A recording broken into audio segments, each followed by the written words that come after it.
existing leased premises at Carolyn Chisholm Centre in the ACT. And I'm good to go, is that right, Ella? Good to go. Good to go, Chair. All right, thank you. I declare open this public hearing of the Parliamentary Standing Committee on Public Works into the proposed Services Australia proposed fit-out of existing leased premises at Carolyn Chisholm Centre, 57 Athllon Drive, Greenway, Australian Capital Territory. In accordance with the committee's resolution, this hearing will be broadcast on the Parliament's website, and the proof and official transcripts of proceedings will be published on the Parliament's website. I also remind members of the media who may be present or listening on the web of the need to fairly and accurately report the proceedings of the committee. My name is Graham Perrott. I'm the member for Moreton, and I'll let the rest of the committee introduce themselves. Dave Smith, member for Bean. ACT. Oh, well done. Karen Andrews, member for McPherson on the Gold Coast. Maria Kovacic, Senator for New South Wales. Thank you, and I don't think we have anyone else. I now welcome representatives from Services Australia to give evidence. For the Hansard record, would you please each state your full name and the capacity in which you appear? Thank you, Chair. Before we begin, I'd like to acknowledge the traditional custodians of country throughout Australia and their continuing connection to land, waters and community. We pay our respects to all First Nations peoples, their cultures and to their elders past, present and emerging. My name is Stuart Brasendale, National Manager of Property and Corporate Support Branch for Services Australia. I am the agency's lead witness for today's hearing on the proposed new fit-out of our existing accommodation premises at the Carolyn Chisholm Centre in Greenway. I'll now ask the agency's witnesses to introduce themselves. Melissa Felton, Director of Leasing and Accommodation. Luke de Graaf, Project Director for Services Australia. James Ossington, Executive Director at WT Partnership. Jane Alexander from Davenport Campbell, the agency's designer. Andrew Todd from Concha, the agent's Project Manager, Contract Administrator. This project... Thanks, Mr Todd. Oh, I beg your pardon. Apologies, Chair. Although the committee does not require you to give evidence under oath, I should advise you that these hearings are formal proceedings of the Parliament. Consequently, they warrant the same respect as proceedings of the Parliament itself. Giving false or misleading evidence is a serious matter and may be regarded as contempt of Parliament. Mr Brasendale, would you care to make some brief introductory remarks before we proceed to questions? Thank you, Chair. This project will provide fit-for-purpose accommodation and is the key project supporting the consolidation of 4 of the agency's Tuggeranong sites into 2 by 2027. This proposal is in accordance with the Commonwealth leasing strategy. The scope includes a fit-out providing 40,239 square metres of office space to accommodate approximately 3,500 staff. The expiring Tuggeranong leases currently occupied by the agency do not align with sustainability targets or modern work practices.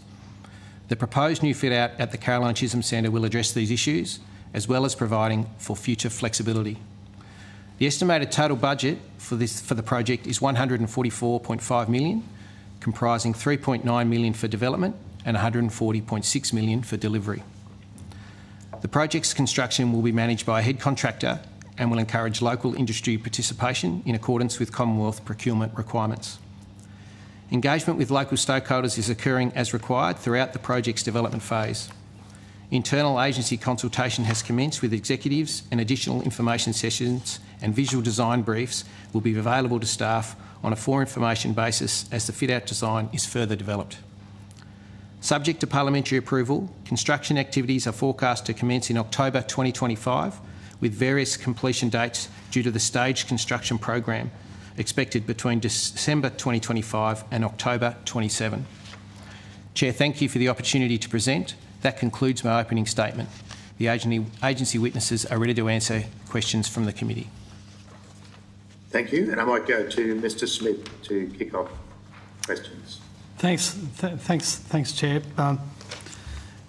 So all these the 4 offices that are being rationalised into 2 are all within pretty much a 1 kilometre radius of each other. But I guess the staff at the Reed Street offices that will be most affected. Could you outline how staff might be being consulted at the Reed Street offices, whether there are any initial views about the move to Athllon Drive and to Calishaw, well, to Athllon Drive, pretty much. Thank you, Mr Smith. Look, we will enter into formal consultation with the CPSU and all our staff as per our NPAS agreement as the project progresses and our designing is complete and we get closer to moves. To date, the agency is aware, we've advised staff of this proposed project.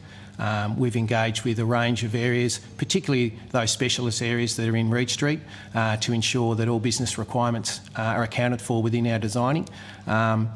So to date, we've had positive feedback, no significant concerns raised or any concerns raised that I'm aware of to date. As you mentioned, it's a very short change, just literally up the road. So things like commutes, access to childcare, where they might go for lunch even, all those things will stay pretty much as is. Wow. I think the Reed Street staff love the south side of the Hyperdome, whilst the rest are on the north side. But I think it's a fair point. With the move to the Caroline Chisholm Centre, there's going to be a real change in terms of the work point ratio to staff. Could you outline what that is and whether there's any sort of capacity to deal with if work practices change, so that there are potentially more people returning to the office from work from home arrangements as they are present? Thank you. Yes, you're correct. Our current arrangement across the 4 sites is based on a 1-to-1 ratio of staff to workstations. We'll be moving to a 10 staff to 8 workstations ratio. That 8 to 10 ratio is something that we've set as a default across the agency and put in place across a range of our accommodation, particularly a number of our large precinct areas. It's worked very successfully. So the design is planned around that. It does also give us flexibility to change that ratio up or down, depending on broader needs or indeed specific needs of particular teams.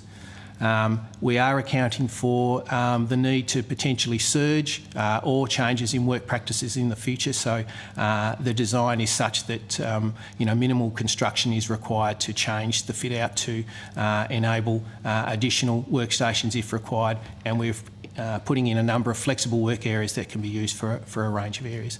Additionally, what I would say is we're a very large organisation with a huge property footprint, so when we do surge, we do so nationally. And we're able to call on all of our property footprint and available sort of employment markets around the country. Thanks, Chair.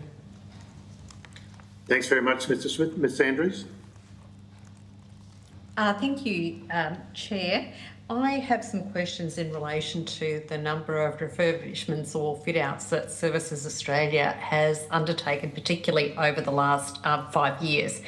Given that there has been a considerable number, can the committee hear the reasons behind why there have been so many fit-outs that have been required and why they are all happening at around this time? Thank you, Ms Andrews. Yes, look, we absolutely have a strategy to consolidate and optimise our property footprint.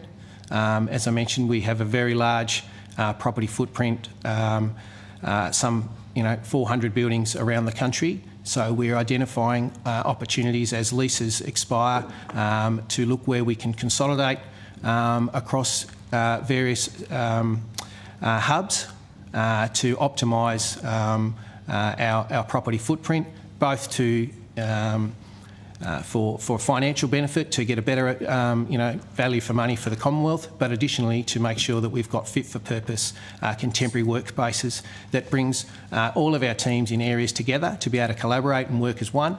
That provides us a lot of, as I said, both financial benefits but also operational efficiencies. Additionally, we are also completing a number of fit-outs for our customer-facing areas as well. That's a significant project for the agency to ensure that we've got safe and fit-for-purpose customer service areas as well. So does Services Australia produce a forward plan for fit-outs where lease renewals are coming up? Because this just seems to be an ongoing issue, and I'd like to understand that and what this committee can expect for future potential refurbs and fit-outs being referred to us. Yes, yeah, we do have a forward plan and a property plan, strategic property plan, which we share with the Department of Finance as well.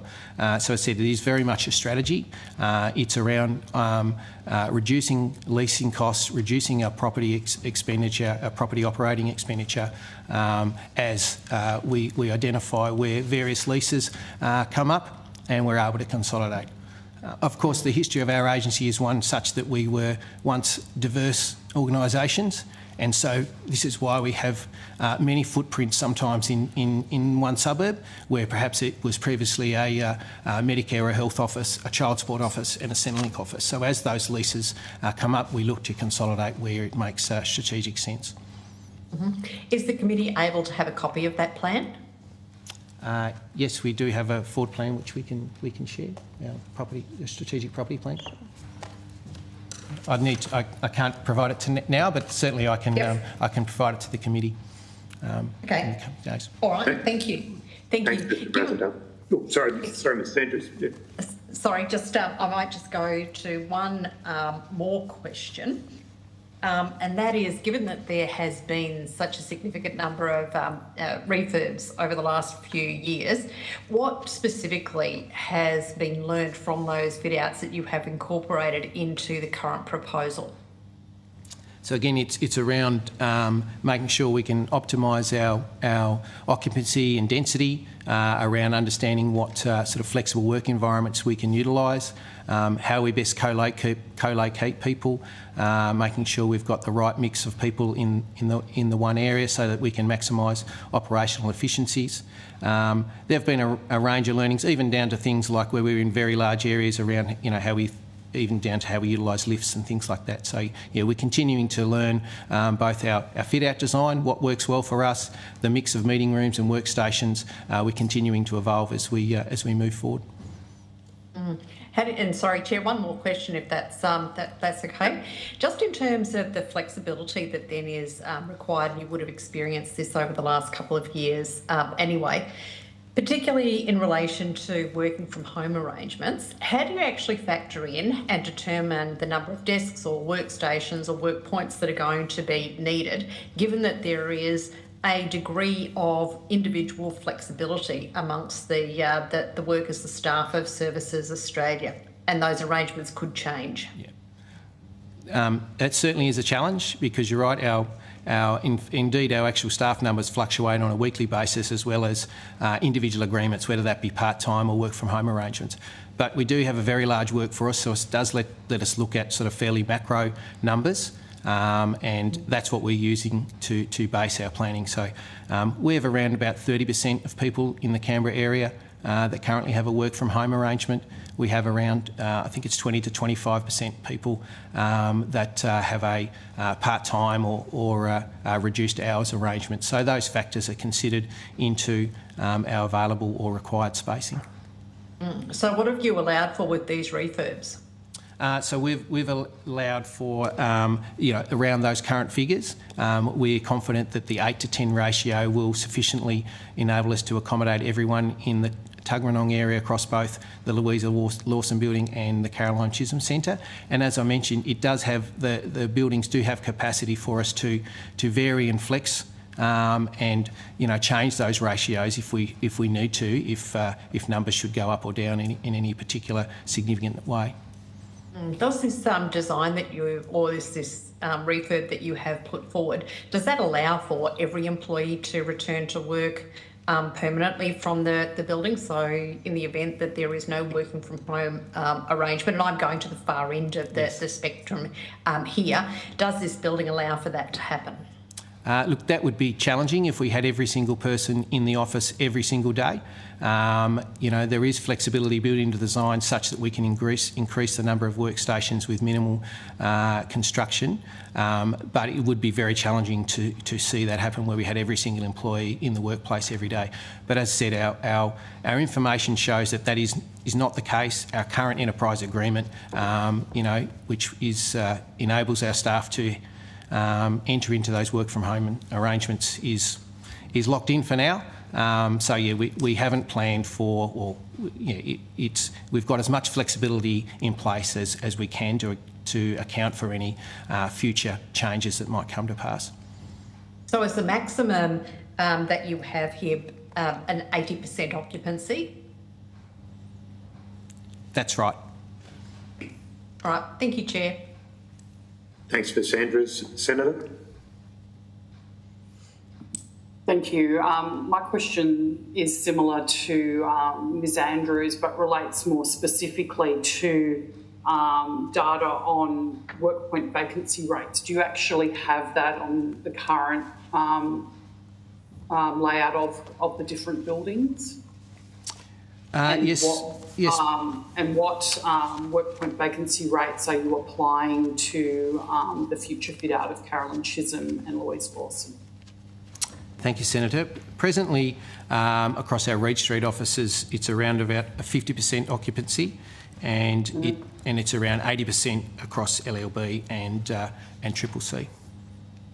Okay. And that's based on our present 1-to-1 ratio. So we haven't moved to the approach where we're working with our teams to have them working at a 8 workstations to 10 people ratio. So that'll provide us with greater capacity. Okay. So once you go so that's based on 1-to-1, then we go 8 to 10. So we'll still have a workpoint vacancy rate of, I don't know, maybe 25, 30%. There should still be some capacity there, yes. Yeah. Okay, thank you. That's it from the Chair. Thanks very much, Senator. Thank you for attendance here today. You'll be sent a copy of the transcript to make any corrections to the transcription. I declare this public hearing closed.